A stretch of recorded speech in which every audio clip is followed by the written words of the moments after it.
Halo, apa kabar? Salam jumpa pemirsa. Senang sekali Nusa Tenggara Timur hari ini kembali hadir menjumpai Anda. Ya pemirsa, sejumlah informasi menarik dan aktual dari berbagai daerah di Nusa Tenggara Timur telah kami siapkan untuk Anda. Mengawali perjumpaan kita, berikut cuplikan berita utama. Komisi Pemilihan Umum Kutai Barat mensahkan perolehan suara. 60 chassis Tamtama TNI Angkatan Laut diberangkatkan ke Makassar. Hama tikus menyerang jagung, petani Otan Solor pasrah.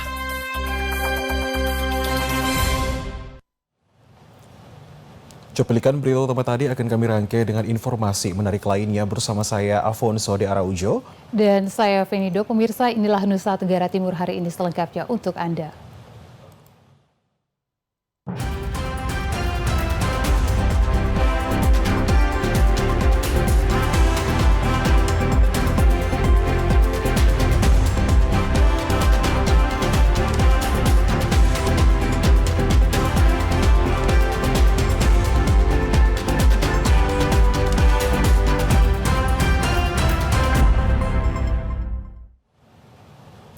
Ya pemirsa, dinamika politik pemilihan umum serentak 14 Februari 2024 diwarnai dengan sejumlah aksi dari kelompok masyarakat. Namun Komisi Pemilihan Umum Kabupaten Kutai Barat telah rampung dalam melaksanakan rapat pleno terbuka pada setiap tingkatan hingga menetapkan perolehan suara untuk 5 jenis pemilihan dalam rapat pleno rekapitulasi perhitungan suara hingga hasil pemilih serentak tingkat kabupaten pada Minggu 3 Maret 2024 kemarin. Khusus pemilihan Legislatif DPRD Kabupaten Flores Timur menetapkan 30 anggota DPRD setempat untuk masa bakti 2024-2029. Berikut 30 caleg DPRD Flotim yang tersebar pada 7 daerah pemilihan Flores Timur, antara lain Dapil Flotim 1 meliputi Kecamatan Larantuka dengan kuota 4 kursi. Partai yang lolos memiliki kursi di DPRD antara lain Partai Nasdem, Partai Demokrat, Partai Golkar, dan Partai Amanat Nasional. Sementara Dapil Flotim 2 meliputi Kecamatan Ile Mandiri, Lewolema, dan Kecamatan Tanjung Bunga. Parpol pemilik kursi di Dapil ini adalah Partai Nasdem, Gerindra, PAN, dan PDIP. Dapil Flotim 3 meliputi Kecamatan Adonara Barat, Adonara Tengah, dan Kecamatan Wotan Ulumado dengan perolehan kursi sebagai berikut. Partai Nasdem, Partai Amanat Nasional, Partai Kebangkitan Bangsa, dan Partai Golkar. Sementara Dapil Flotim 4 meliputi Kecamatan Adonara, Kula Golit, dan Kecamatan Witihama. Perolehan kursi Partai Kebangkitan Bangsa, PDIP, Nasdem, PAN, dan Partai Golkar.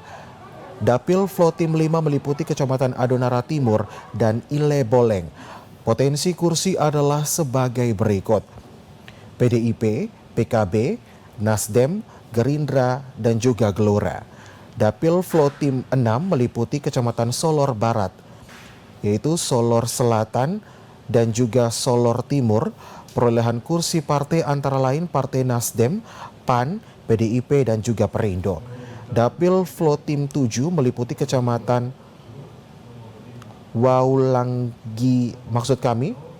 Waulanggitang, Ilebura, Titehena, dan Kecamatan Kecamatan Demon Pagong. Perolehan kursi partai antara lain Partai Nasdem, PDIP, Gerindra, dan juga PKB.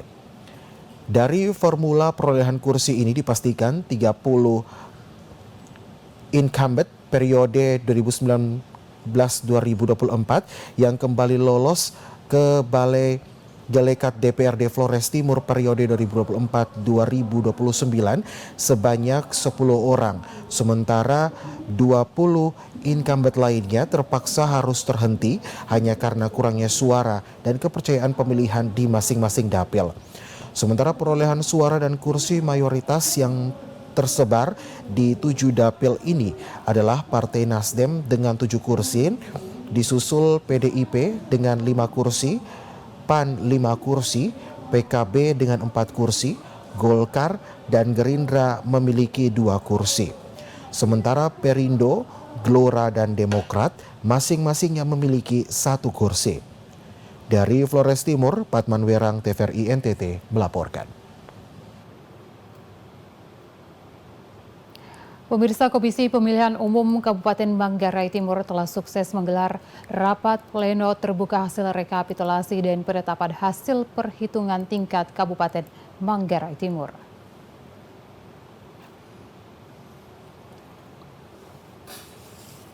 Komisi Pemilihan Umum Kabupaten Manggarai Timur telah selesai menggelar rapat pleno terbuka rekapitulasi hasil perhitungan suara pemilu 2024 tingkat Kabupaten Manggarai Timur.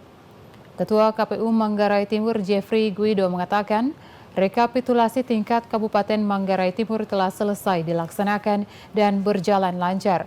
Kegiatan yang diselenggarakan selama 2 hari itu sempat diwarnai interupsi dari saksi partai serta Bawaslu Manggarai Timur. Akibat adanya kesalahan input tingkat PPK, namun hal tersebut dapat diredakan oleh KPU Manggarai Timur sehingga rapat pleno kembali berjalan normal. Selanjutnya, hasil yang didapat di tingkat Kabupaten Manggarai Timur untuk 4 jenis pemilihan akan disampaikan ke Provinsi Nusa Tenggara Timur untuk pleno di tingkat provinsi. Tidak lupa, pihaknya juga mengucapkan terima kasih kepada rekan media aparat TNI dan Polri, masyarakat Manggarai Timur dan juga seluruh saksi karena sudah mendukung penuh sehingga rapat pleno tingkat Kabupaten Manggarai Timur ini berjalan lancar. Terima kasih kepada semua pihak, baik itu rekan-rekan penyelenggara, Bawaslu, PPK, TPS, KPP, selalu pemerintah daerah, lalu TNI, Polri. Itu yang paling penting itu kita berterima kasih kepada seluruh rakyat masyarakat Manggarai Timur. Karena berkat masyarakat Manggarai Timur, mulai dari 14 Februari kemarin sampai dengan rekapitulasi tingkat kabupaten ini berjalan dengan aman dan tertib, lancar pokoknya.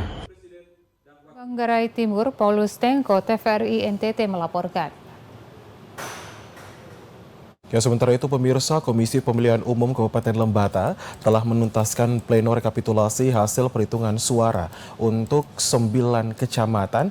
Di sisi lain, Bawaslu mengingatkan KPU Lembata untuk segera melakukan pemindaian, rekap, dan pengumuman hasil pleno.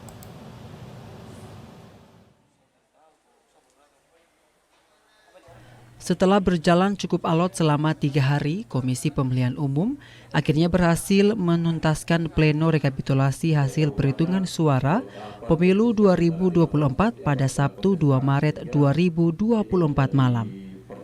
Berlangsung sejak pukul 9.00, rapat pleno ini sempat melewati beberapa kali sinkronisasi data untuk beberapa daerah pemilihan. Meski demikian, proses pencermatan data ini dapat berlangsung dengan tuntas dalam pleno yang diikuti oleh Bawaslu Lembata bersama para saksi dari partai peserta pemilu. Ketua KPU Lembata Hermanus Tadon menyampaikan apresiasi kepada semua pihak yang telah terlibat dalam mendukung suksesnya perhelatan Pesta Demokrasi Pemilu tahun 2024 di Kabupaten Lembata.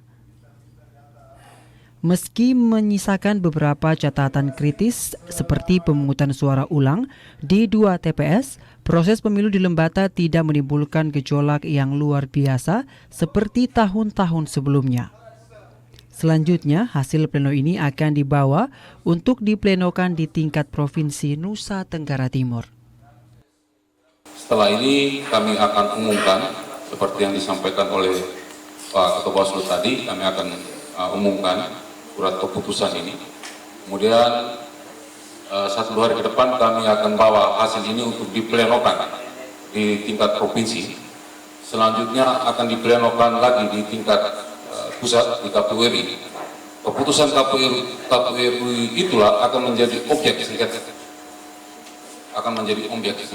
Bagi para pihak yang merasa dirugikan, silakan mensengketakan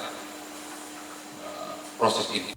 Di sisi lain, Ketua Bawaslu Lembata Thomas Febri juga mengingatkan KPU Lembata untuk segera memindai data pada Sirekap agar dapat menyediakan informasi valid kepada publik.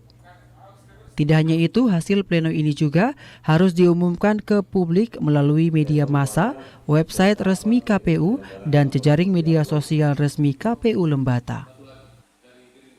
Harus dilakukan juga pengumuman saat KPU, nanti bisa melalui papan pengumuman atau media massa atau di laman resmi KPU.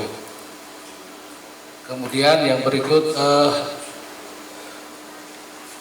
KPU juga harus menyimpan, menjaga, mengamankan keutuhan kotak tersegel setelah pelaksanaan rekapitulasi hasil penghitungan, karena menjaga kemungkinan juga ada mungkin PHPU, karena semua terkait dengan barang bukti dan dokumen juga ada di tersebut. Dari Kabupaten Lembata, Andri Atagorang, TVRI NTT. Hari ketiga pleno rekapitulasi perhitungan suara pemilihan umum tahun 2024 kemarin, KPU Kabupaten Timor Tengah Selatan berhasil menyelesaikan pleno rekapitulasi untuk 11 dari 32 kecamatan. Ketua KPU berharap kegiatan pleno tidak ada masalah sehingga berakhir tepat waktu 5 Maret 2024 besok.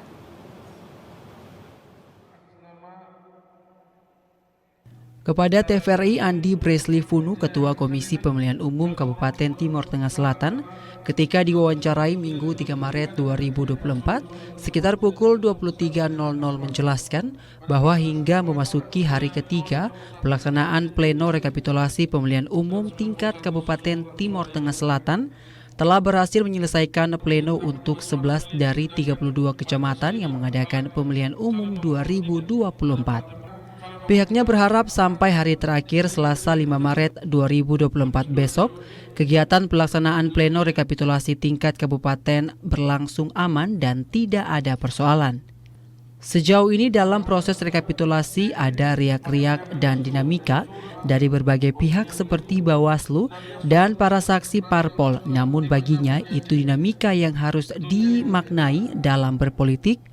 Namun semua bisa teratasi dan terselesaikan dengan baik berkat dukungan pengamanan TNI Polri yang menjaga ketat kegiatan pleno rekapitulasi pemilihan umum tingkat Kabupaten Timor Tengah Selatan 24 jam. Kendati demikian, pihaknya telah mengharapkan dukungan doa dari seluruh masyarakat Timor Tengah Selatan agar pelaksanaan pleno rekapitulasi perhitungan suara tingkat kabupaten berlangsung dengan baik tanpa ada persoalan hingga hari terakhir Selasa 5 Maret 2024 besok.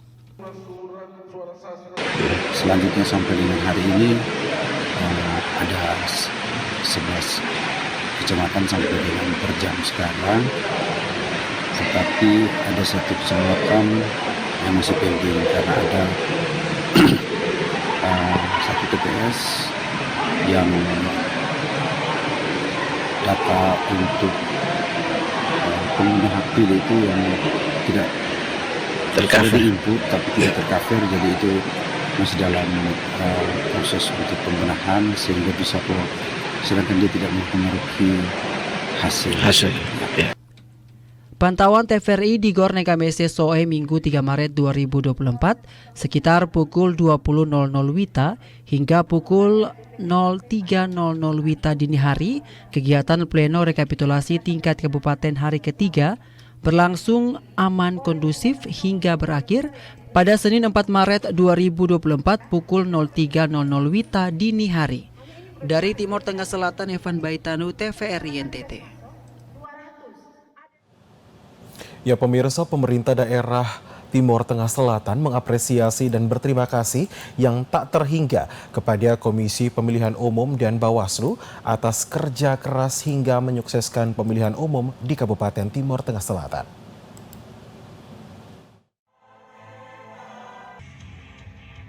Kepada TVRI, Seperius Edison Sipa, penjabat Bupati Timor Tengah Selatan, belum lama ini menjelaskan bahwa atas nama masyarakat dan pemerintah daerah Timor Tengah Selatan, Pihaknya menyampaikan profisiat dan terima kasih yang tak terhingga atas kerja keras penyelenggara baik itu Komisi Pemilihan Umum maupun Bawaslu yang dengan upaya dan kerja keras yang baik berhasil menyelesaikan dan mensukseskan pesta demokrasi pemilihan umum di Kabupaten Timor Tengah Selatan mulai dari pemilihan umum serentak tanggal 14 Februari 2024 lalu hingga pemungutan suara ulang bagi 12 tempat pemungutan suara ulang yang tersebar di 5 kecamatan berlangsung sukses dan aman tanpa ada masalah, mulai tahapan pemungutan suara, tahapan pleno tingkat kecamatan, sampai pleno rekapitulasi tingkat kecamatan dan saat ini tingkat kabupaten sedang berlangsung relatif aman terkendali tanpa ada persoalan.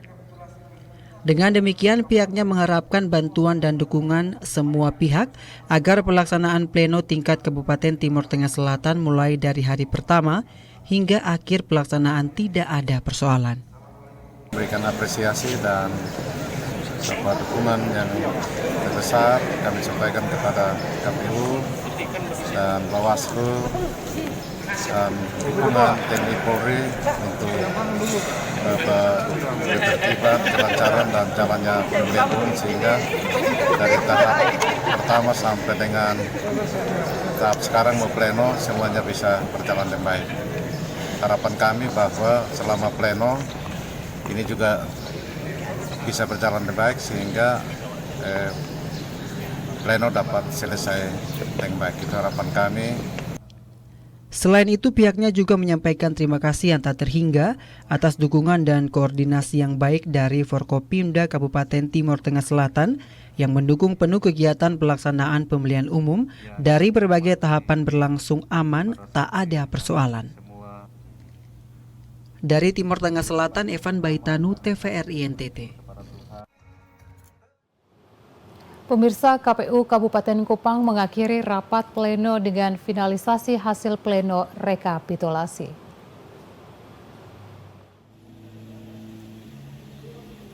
Beginilah suasana penandatanganan berita acara rapat pleno terbuka rekapitulasi hasil perhitungan suara pemilihan umum tahun 2024 tingkat Kabupaten Kupang. Penandatanganan berita acara ini merupakan akhir dari rapat pleno tersebut. Nampak semua komisioner KPUD Kabupaten Kupang bersama para saksi partai politik, saksi calon DPD, serta saksi calon presiden dan wakil presiden mengambil bagian dalam penandatanganan berita acara tersebut.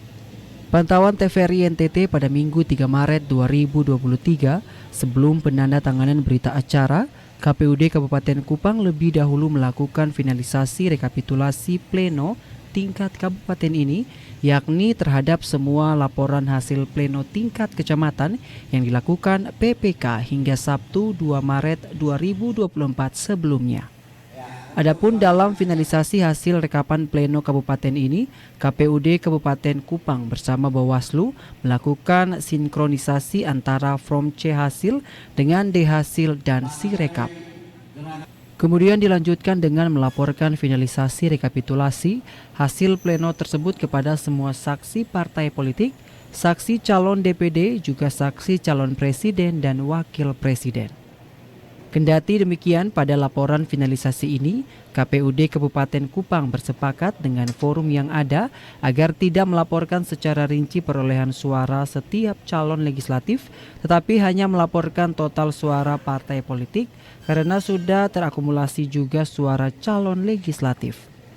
Setelah laporan finalisasi pleno rekapitulasi, kemudian dilanjutkan dengan penggandaan dokumen hasil finalisasi rekapitulasi pleno tersebut. Untuk diketahui bahwa setelah penggandaan rapat pleno rekapitulasi hasil pemilu tingkat kabupaten ini diakhiri dengan penandatanganan berita acara dan hasil rekapitulasi pleno tersebut. Dari Kabupaten Kupang, Kris Poto, TVRI NTT. Ya, pemirsa, Bawaslu Kabupaten Kupang memastikan tidak ada potensi pelanggaran yang berarti yang terjadi selama pleno tingkat Kabupaten Kupang.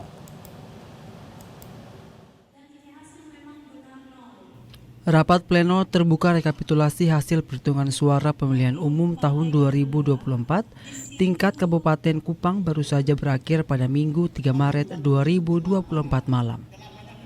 Kendati berbagai dinamika muncul selama proses pleno dari hari pertama sampai terakhir, tetapi Bawaslu Kabupaten Kupang memastikan tidak ada potensi pelanggaran yang berarti terjadi selama pleno tingkat Kabupaten Kupang. Demikian hal ini disampaikan Ketua Bawaslu Kabupaten Kupang, Martoni Reo.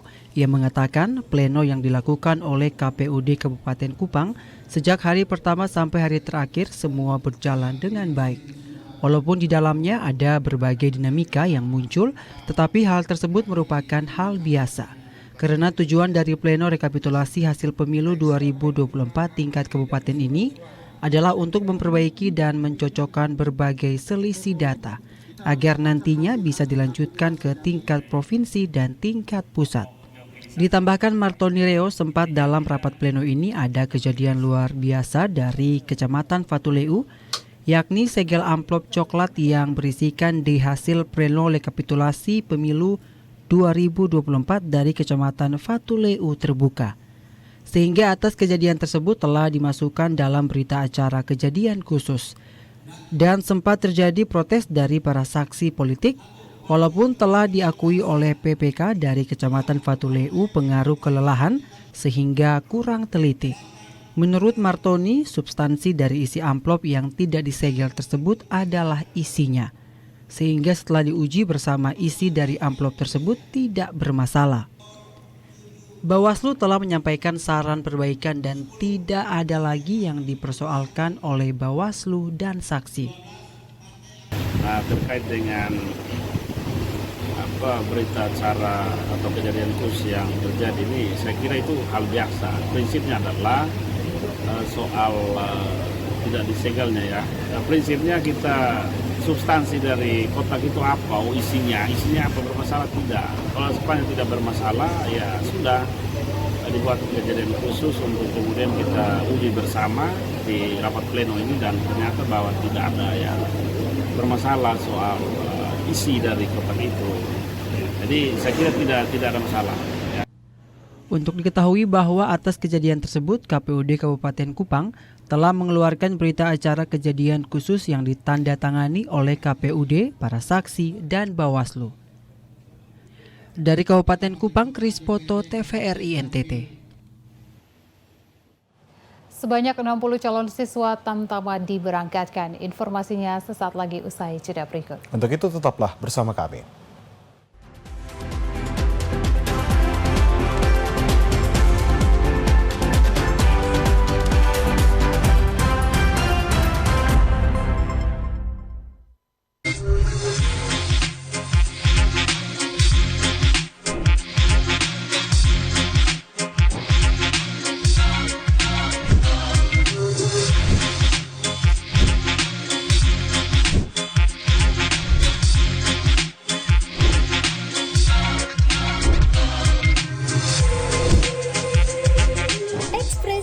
Setiap hari Senin sampai dengan Rabu jam 4 sore hanya di TVRI NTT. Kelestarian hubungan manusia dengan alam tergantung bagaimana manusia memperlakukan lingkungan tempat dia hidup. So the first time I came to Indonesia was maybe 15 years ago. I always had the dream since I'm small to come to Indonesia. I would tell always my father in Spain, I want to go one day to Indonesia. Yang paling menakutkan bagi ekosistem laut adalah sampah yang tidak bisa terurai, seperti plastik. Bring this trash because at the moment there is no pickup system to collect, and I think we need the help from the local authorities for this. Melestarikan alam saat ini, maka alam dan seistinya juga akan dinikmati anak cucu kita kelak.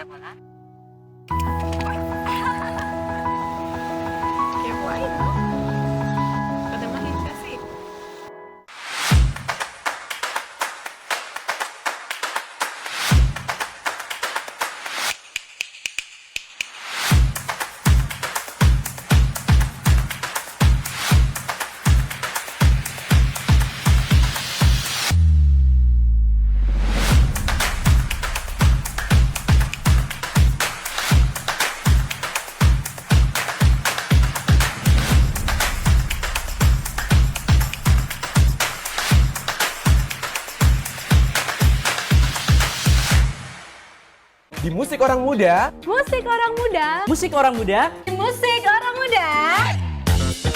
Musisi muda bertalenta. Chart lagu terhits.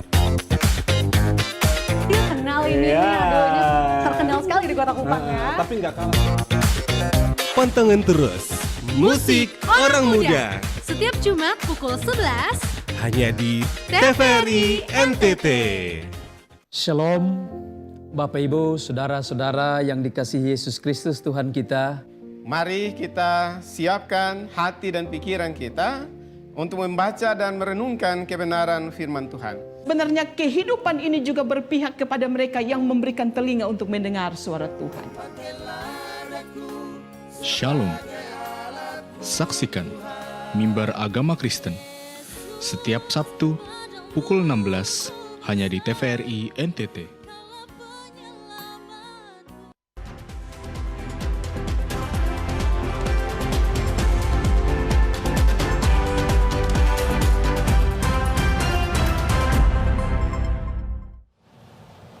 Pemirsa, terima kasih Anda masih bersama dengan Nusa Tenggara Timur hari ini. Kita ikuti berita selanjutnya, pemirsa. Sebanyak 60 calon siswa Tamtama PK Gelombang 1 tahun 2024 Panda Kupang diberangkatkan dari Pangkalan Utama TNI Angkatan Laut Kupang Minggu 3 Maret 2024.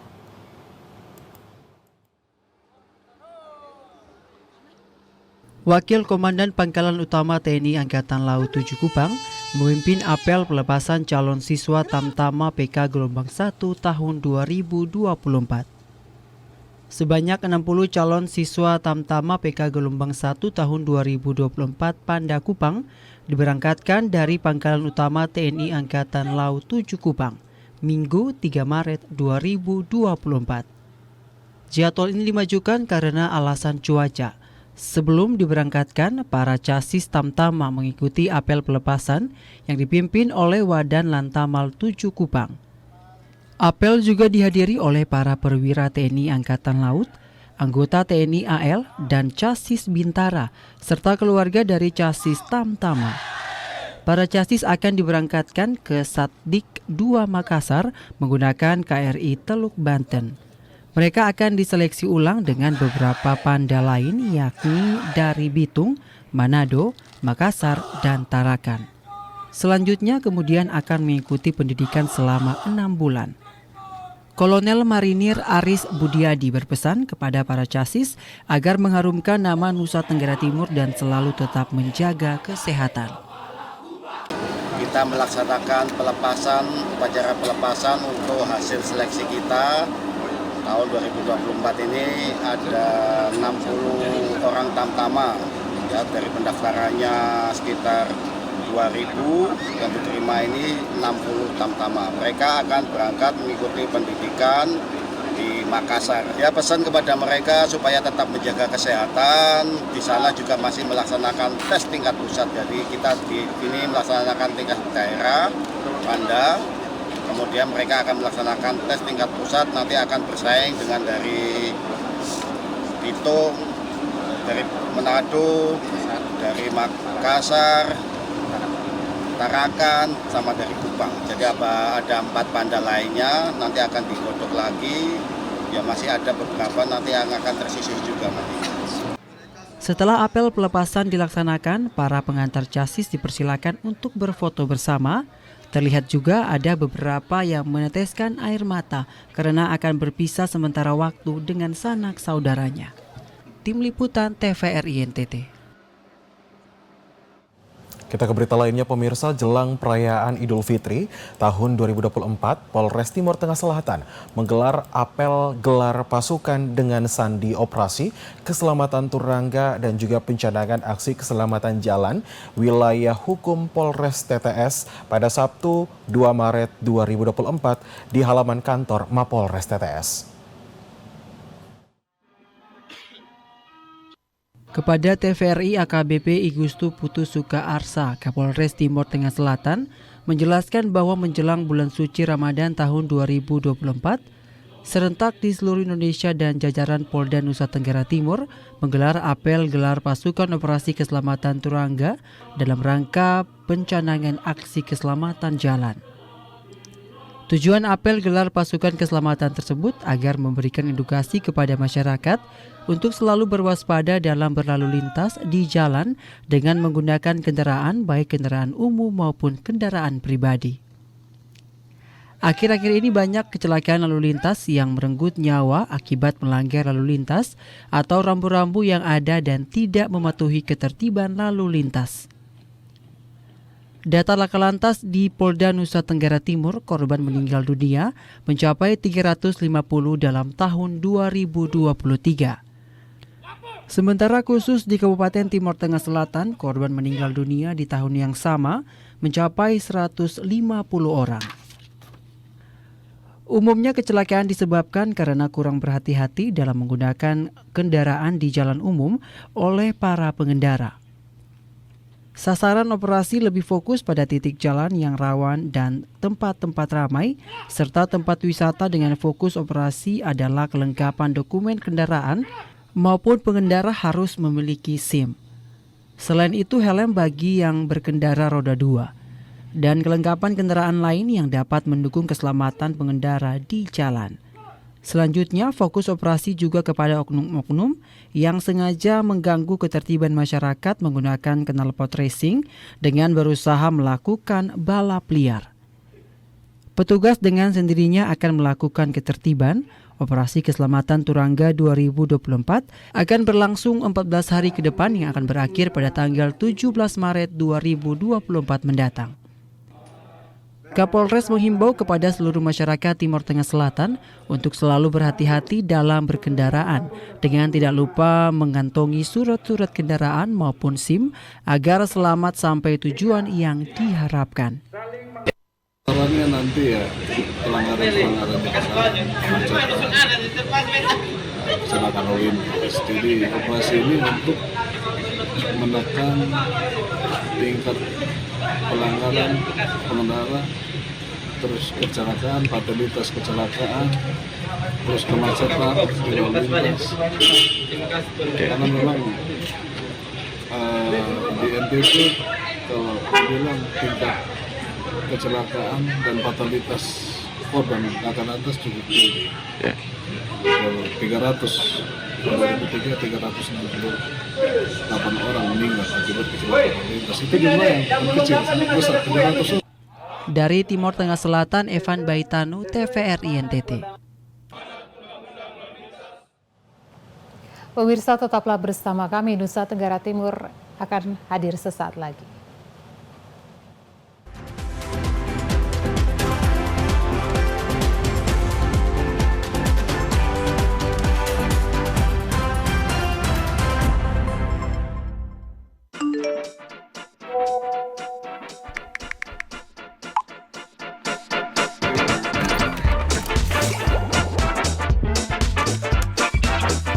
Bapak Mama Basodara dong yang punya dan pakai aplikasi WhatsApp, ingat jangan sekali-sekali download file dengan format APK yang biasanya disamarkan dalam bentuk undangan nikah, pengecekan resi paket, informasi perbankan, dan lain-lain. Itu adalah modus penipuan online baru yang dapat mencuri data pribadi Bapak Mama Basodara dong. Lebih parah lagi, data tersebut dapat digunakan untuk menguras kartu saldo m-banking atau saldo e-wallet. Jadi, kalau dapat pesan mencurigakan, langsung hapus dan blokir nomor tersebut.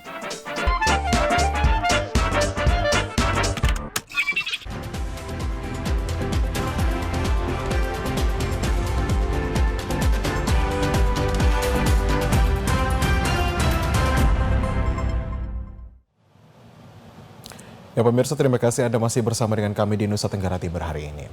Ya pemirsa, menjelang bulan Ramadan, harga sayur-sayuran seperti tomat, wortel, dan cabai rawit mengalami kenaikan sejak sepekan terakhir. Selain sayur, harga sembako juga naik.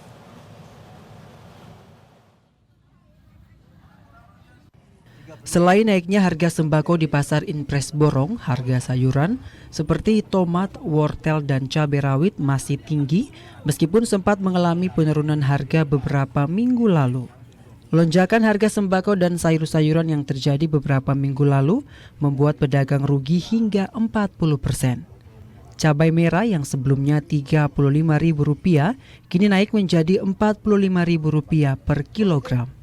Kondisi ini serupa terjadi juga pada bawang merah yang naik menjadi Rp28.000 per kilogram dari sebelumnya Rp20.000 per kilogram. Diakui pedagang, kenaikan ini terjadi karena kemarau panjang dan mengakibatkan hasil panen menurun sehingga pasokan dari petani berkurang. Dari Kabupaten Manggarai Timur, Paulus Tengko, TVRI NTT.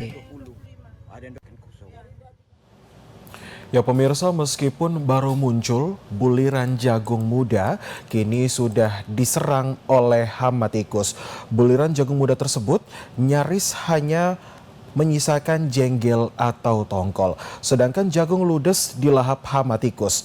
Kondisi ini dialami sejumlah petani di kawasan pertanian Otan, Kecamatan Solor Barat, Kabupaten Flores Timur sejak awal Februari 2024 lalu.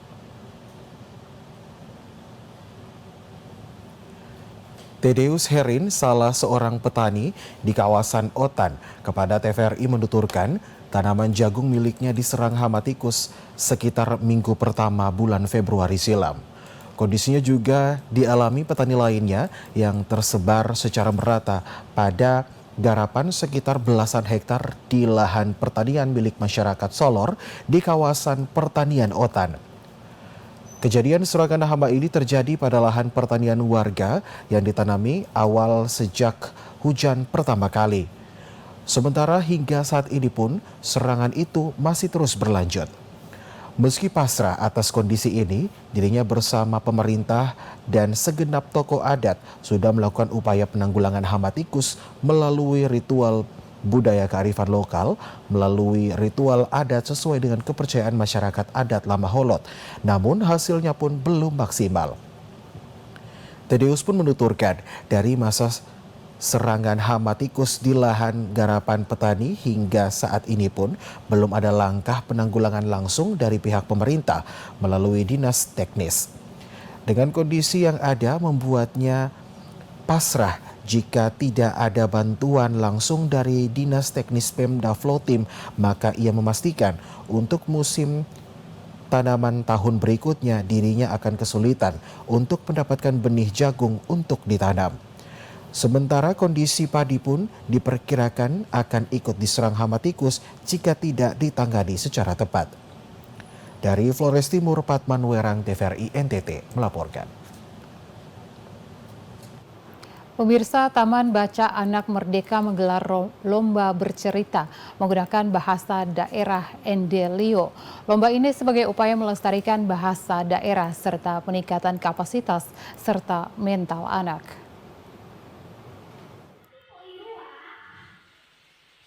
Dalam rangka pengembangan mental anak serta membangkitkan semangat baca, sekaligus memotivasi anak dalam mencintai budaya serta bahasa daerah, TBM Anak Merdeka selenggarakan lomba bercerita menggunakan bahasa daerah Endelio.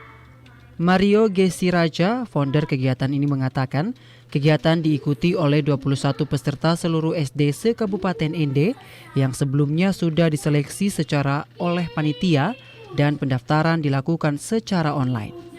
Ia juga menyampaikan kegiatan ini sebagai dukungan TBM Anak Merdeka dalam membangkitkan semangat belajar anak serta pembentukan mental anak dari dini. Sementara itu, Kepala Sekolah SDI Boanawa, Maria Astuti, melalui sambungan telepon menyampaikan terima kasih kepada TBM Anak Merdeka yang mau menggelar lomba bercerita anak menggunakan bahasa daerah. Hal ini merupakan langkah yang baik dalam melestarikan budaya serta bahasa daerah. Ia juga berharap kegiatan ini terus dilakukan oleh TBM Anak Merdeka sehingga anak-anak bisa dibentuk mentalnya dari saat ini. Ini ada 21 peserta yang sudah kita seleksi secara online, mereka mengirimkan videonya, lalu kita seleksi lalu ujian offline di sini. Ada 21 peserta dari 8 sekolah dan 1 taman bacaan. Lokasi yang paling jauh Ndori dan Pulau Ende. Lalu kenapa kegiatan ini diadakan? Kegiatan ini kebetulan memang kita adakan pas Hari Bahasa Ibu Internasional. Jadi harapan kita adalah agar anak-anak mencintai bahasa daerah sendiri, bangga menggunakan bahasa Ende, bahasa Lio, sehingga ketika mereka menggunakan bahasa Ende dan bahasa Lio sementara temannya lain menggunakan bahasa Indonesia, mereka tidak malu bahwa bahasa Ende dan bahasa Lio ini bahasa ibu mereka yang harus mereka banggakan dan dilombakan. Dari ND Obitani TVRI NTT. Ya, pemirsa, di Telantas Polda NTT menggelar operasi keselamatan 2024 yang dimulai hari ini hingga Minggu 17 Maret 2024 mendatang. Operasi keselamatan ini bertujuan untuk meningkatkan kesadaran masyarakat untuk tertib dalam berlalu lintas sekaligus menciptakan situasi keamanan, keselamatan, ketertiban dan juga kelancaran dalam berlalu lintas. Adapun operasi keselamatan 2024 menyasar 11 jenis pelanggaran yang sering dilakukan pengguna kendaraan di jalanan. Kanit 1 Sat PJR di Telantas Polda NTT, AKP Sudirman mengatakan, terdapat beberapa jenis pelanggaran yang menjadi fokus perhatian selama operasi keselamatan 2024, yaitu menggunakan ponsel saat berkendara, berkendara di bawah umur, pengendara sepeda motor berboncengan lebih dari 1 orang, tidak menggunakan helm SNI untuk kendaraan roda 2, dan sabuk pengaman untuk kendaraan roda 4 atau lebih, berkendara dalam pengaruh alkohol, melawan arus, melebihi batas kecepatan, overdimension dan overloading, knalpot brong, kendaraan yang menggunakan lampu isyarat strobo dan sirine, serta kendaraan yang menggunakan plat nomor khusus atau rahasia. Kegiatan cipta kondisi menjelang bulan puasa, Hari Raya Idul Fitri, dengan sasaran pelanggaran yang berpotensi mengakibatkan kecelakaan. Kemudian R4, R2 itu sasarannya. Tujuannya apa, Pak? Tujuannya untuk menciptakan situasi lalu lintas yang tertib, aman, lancar, terutama menjelang bulan puasa. Operasi keselamatan 2024 yang dilaksanakan untuk menindak pengendara yang tidak tertib. Penindakan itu dilakukan dengan cara memberikan surat tilang jika ditemukan pelanggaran. Stop pelanggaran, stop kecelakaan, keselamatan untuk manusia. Debbie Swek, Jindra Kevi, TVRI NTT. Pemirsa, Dinas Pendidikan dan Kebudayaan Provinsi Nusa Tenggara Timur meluncurkan program pemberian makanan tambahan gratis bagi siswa-siswi di SMA Negeri 11 Kupang. Program pemberian makanan tambahan gratis kembali diluncurkan oleh Dinas Pendidikan dan Kebudayaan Provinsi Nusa Tenggara Timur di SMA Negeri 11 Kupang hari ini Senin 4 Maret 2024 setelah sebelumnya dilakukan di SMA Negeri 1 Amarasi Barat, Kabupaten Kupang pada 20 Februari 2024 lalu.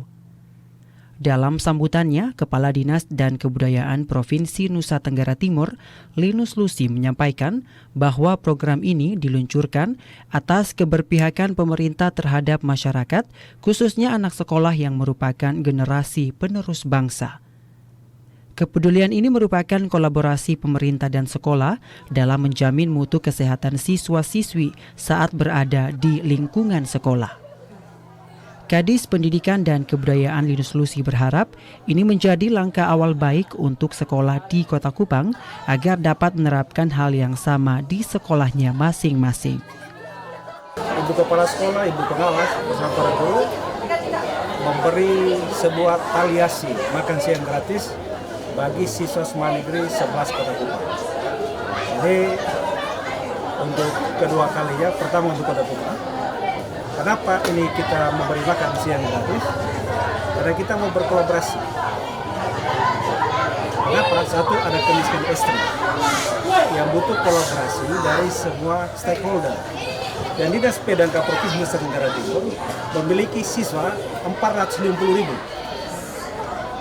se-Nusa Tenggara Timur yang tersebar di 1.005 sekolah. semua SMK-SMP. SMA Negeri 11 adalah salah satu bagian dari sekolah-sekolah itu. Kesempatan yang sama, PLT Kepala SMA Negeri 11 Kupang, Marcelina Juliana Panding mengatakan bahwa sedikitnya ada sekitar 200-an lebih siswa yang ada di SMA Negeri 11 Kupang yang mendapatkan makanan tambahan gratis ini dikarenakan hampir sebagian orang tua mereka berprofesi sebagai petani dan sering pingsan saat mengikuti apel pagi karena tidak melakukan sarapan pagi di rumah. Saya programkan untuk setiap bulan diadakan. Ya. Tadi Ibu juga menyinggung soal siswa-siswa sering pingsan. Ya, kenapa program ini saya adakan di sekolah? Karena setiap pagi kita apel, yang pasti pingsan sekitar 3-4 orang. Dan ada yang harus kita bawa sampai ke puskesmas. Dan nanti kita dapat keterangan dari puskesmas bahwa anak ini tidak makan. Atau anak ini lambungnya sangat parah. Jadi itu yang menjadi pemikiran untuk kami pihak sekolah untuk berpikir keras bagaimana kita bisa menolong anak-anak ini. Maka itu lewat program yang hari ini kita adakan. Dari Kota Kupang, Diki Balo, Jindra Kevi, TVRI NTT. Ya pemirsa, untuk menghindari konflik buaya dan manusia, Balai Besar Konservasi Sumber Daya Alam NTT memiliki unit perlindungan satwa yang difungsikan untuk konservasi buaya yang ada di Pulau Timor.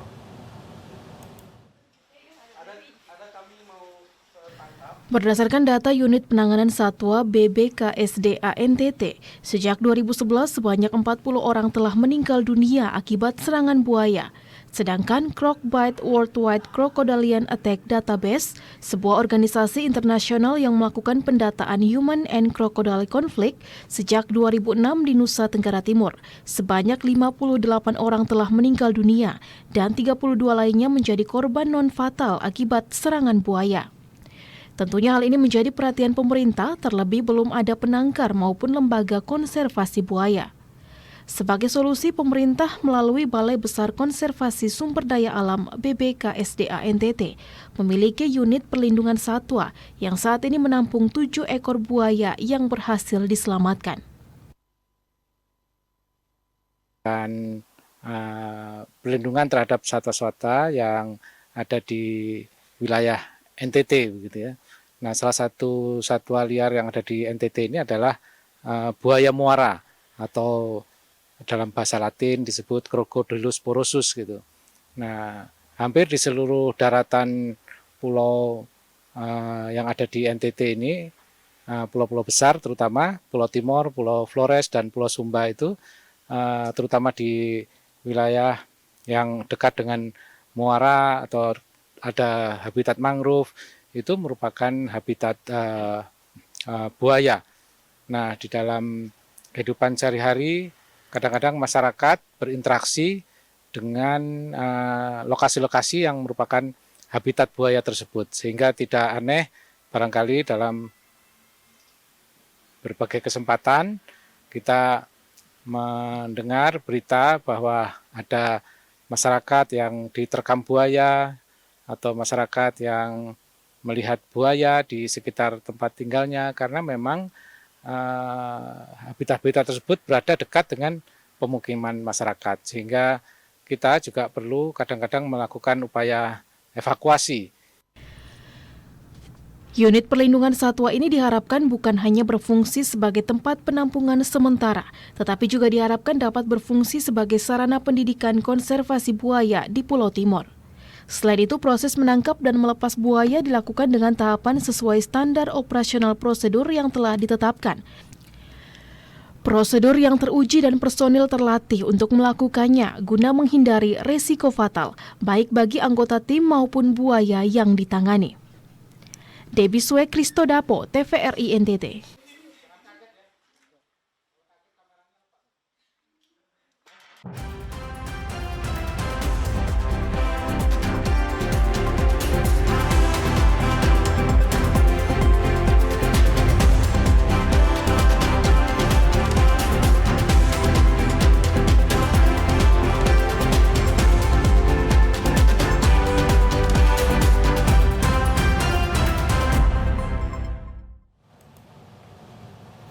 Ya baik pemirsa, informasi tadi sekaligus mengakhiri perjumpaan kita hari ini.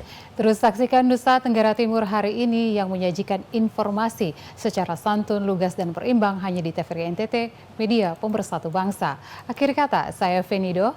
Dan saya Alfonso Di Araujo mewakili seluruh kerabat kerja yang bertugas mengucapkan terima kasih atas kebersamaan Anda. Selamat melanjutkan aktivitas Anda dan sampai jumpa.